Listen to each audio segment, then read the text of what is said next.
Long ago, in the wide plains of North America, the Lakota people lived under the vast blue sky. They were strong and wise, but they faced many hardships. Food was scarce, and the people struggled to survive.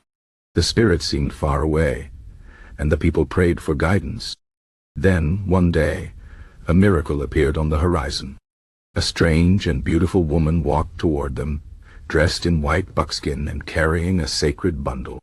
This was White Buffalo Woman, a messenger from the spirits, and she would change the Lakota forever. The people first saw her as a distant figure walking slowly across the plains. As she came closer, they realized she was no ordinary woman. Her face shone with kindness, and her presence filled the air with peace. 2 young men saw her first. One of them had bad thoughts and desired her, but the other knew she was sacred.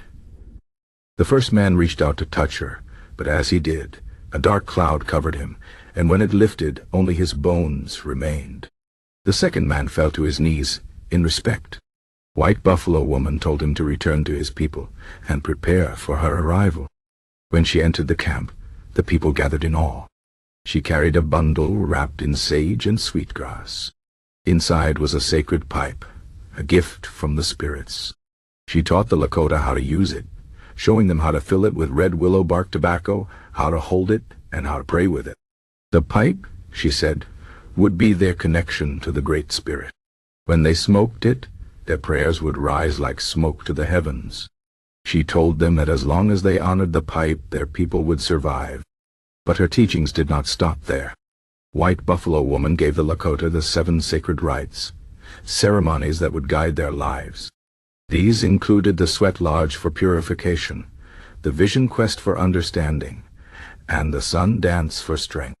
She told them how to live in harmony with the earth, the animals, and each other. She warned them that if they ever forgot these ways, great suffering would come. Before she left, she made a promise. She said that one day she would return. Then she walked away from the village. As the people watched, she stopped and lay down on the earth.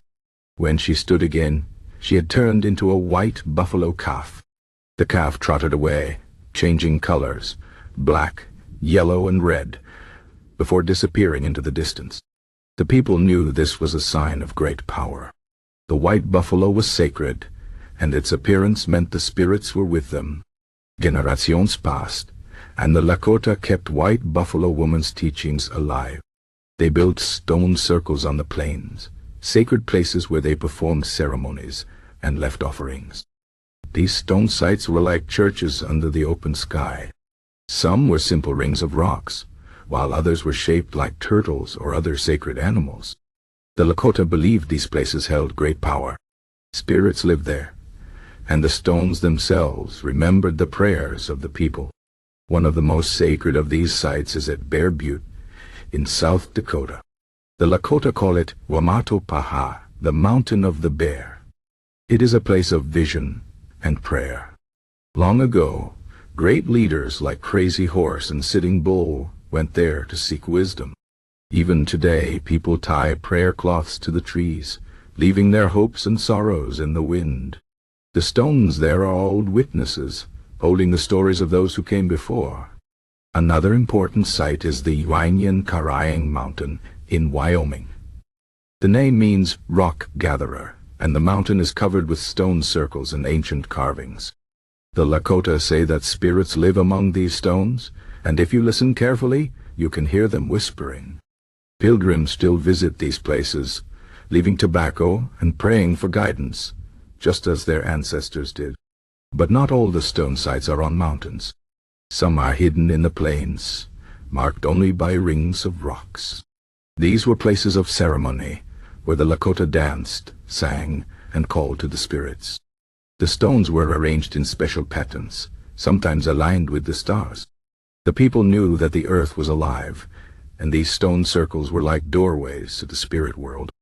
The story of White Buffalo Woman is more than just a legend. It is a living truth for the Lakota people. Her teachings remind them of who they are and how they must live. The stone sites are proof of her promise that the spirits are always listening. Even now, When a white buffalo is born, it is a sign of hope. The people say it means change is coming, that the sacred ways will return.